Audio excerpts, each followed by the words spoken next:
Boa tarde, galera. Vamos para a primeira aula então do sétimo ano. Vamos começar a falar de renascimento. Mas para falar de renascimento, obviamente alguém tem que morrer. E quem é que morreu nesse caso?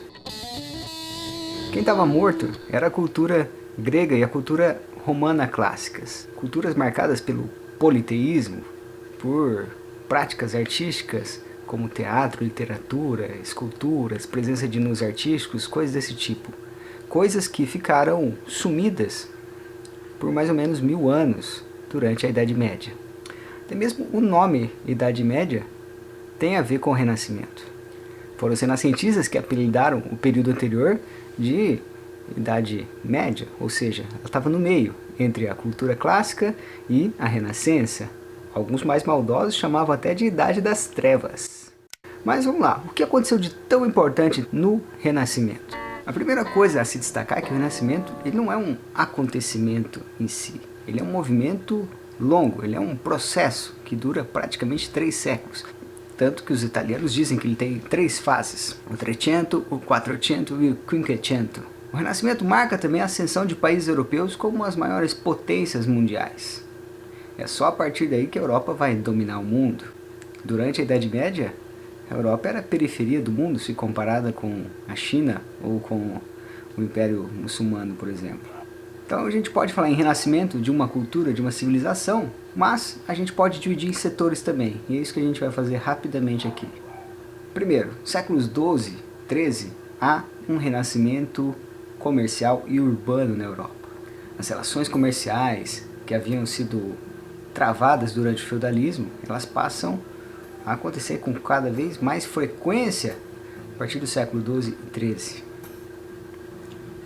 Isso tem a ver com as cruzadas também, essa movimentação de pessoas entre a Europa e o Oriente Médio. Várias cidades europeias vão novamente retomar seu crescimento, coisa que havia sido perdido durante a Idade Média. Com isso, emerge uma nova classe social que é a burguesia. Pessoas que viviam do comércio, do artesanato, mas que agora vão praticar o comércio em uma escala cada vez maior e se enriquecendo aos poucos. Eles vão ser muito importantes, porque é da burguesia italiana que vai surgir o pessoal que vai financiar os artistas do Renascimento. Agora, o Renascimento ele também teve o seu lado cultural. As pessoas passaram a pensar de um modo diferente. Colocaram o homem no centro do universo. Colocaram as questões humanas como as mais importantes. Deixar a religião um pouco de lado.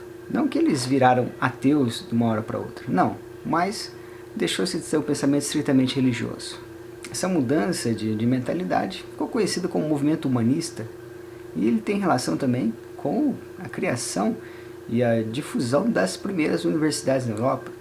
Elas começam no século XI e vão crescendo até chegar no século XV e XVI, em número e em importância. A mais antiga delas é Bolonha, na Itália, mas a gente pode citar também a Faculdade de Coimbra, em Portugal, ou a Sorbonne, na França, ou ainda Oxford, na Inglaterra, entre outros. Todo esse movimento cultural, junto do movimento político em direção à formação de estados nacionais, vai criar também uma coisa nova na história da humanidade, que são as línguas modernas, os vernáculos, digamos assim. O que é isso? Quais são essas línguas modernas? O português, o espanhol, o italiano, o francês, até mesmo o inglês. Línguas, então, que não eram escritas, não eram línguas usadas nos documentos. Para tudo isso, usava-se o latim. Com o Renascimento, essas línguas, então, vão ser consideradas as línguas nacionais. Não é à toa que os grandes escritores dessas línguas vão escrever nesse momento. Shakespeare na Inglaterra, Cervantes na Espanha, Luís de Camões em Portugal, Dante, Petrarca, Boccaccio na Itália, assim vai. E ainda tem mais 2 aspectos do Renascimento que a gente merece destacar. Um deles é o lado artístico. A gente vai ver uma grande evolução, principalmente na pintura e na escultura, mas poderíamos citar também a arquitetura, entre outras artes. Quando a gente compara, por exemplo, obras de arte medievais com as obras renascentistas, a gente tem a impressão que está comparando uma pessoa que está aprendendo a pintar com um profissional.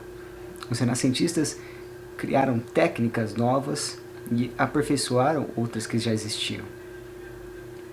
A tinta a óleo, o esfumato, o chiaro escuro, também a noção de perspectiva dentro das obras. Foram vários e vários artistas, mas os mais importantes são as tartarugas ninjas. Pois é, tartarugas ninjas. Leonardo, Rafael, Donatello e Michelangelo. Para o vídeo não ficar muito longo, vou deixar linkado aí sites com as obras desses artistas e também breves biografias. Então você leia esse material aí na descrição e se intere então do que cada um fez de mais importante. Mas são as 4 tartarugas ninjas. Merecem ser citados aqui também outros artistas do Renascimento, como o Sandro Botticelli, por exemplo. O último aspecto a ser falado do Renascimento tem a ver então com o lado científico. E houve um renascimento científico? A gente pode dizer que sim, tá? Inclusive com implicações tecnológicas também, que vão ser muito importantes depois para a gente entender as grandes navegações, que é assunto lá do para a terceira aula. Bom, foi no Renascimento então que se descobriu várias coisas interessantes, mas talvez a mais importante delas seja que o Sol não girava em torno da Terra, e sim era o contrário. A Terra girava em torno do Sol. Porém, enquanto a igreja chegou a contratar artistas, como por exemplo Michelangelo, que pintou a Capela Sistina, a relação com os cientistas foi bem diferente. Alguns chegaram a morrer, como por exemplo Giordano Bruno. Outros, como Galileu Galilei, tiveram que negar suas descobertas para não ir para a fogueira. Foi desenvolvido no Renascimento o telescópio, a bússola foi aperfeiçoada e, mais ou menos nessa época também, uma outra importante inovação tecnológica foi a imprensa, ou seja, a máquina de imprimir livros pelo Johann Gutenberg. Um alemão que teve a ideia então de juntar letras de chumbo, colocar umas placas, uma prensa, passar tinta e passar o papel no rolo para imprimir livros em série. Isso foi uma grande revolução na história da humanidade.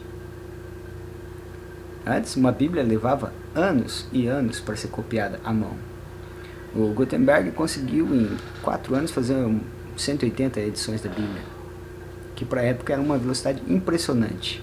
Bom, esses então são os aspectos mais importantes para se falar do Renascimento. A gente tem que entender então como um novo despertar, um redespertar da civilização europeia, no momento em que a Europa vai então assumir o protagonismo mundial, seja na economia, seja na cultura, seja na arte, coisa que ela não vinha tendo durante a Idade Média.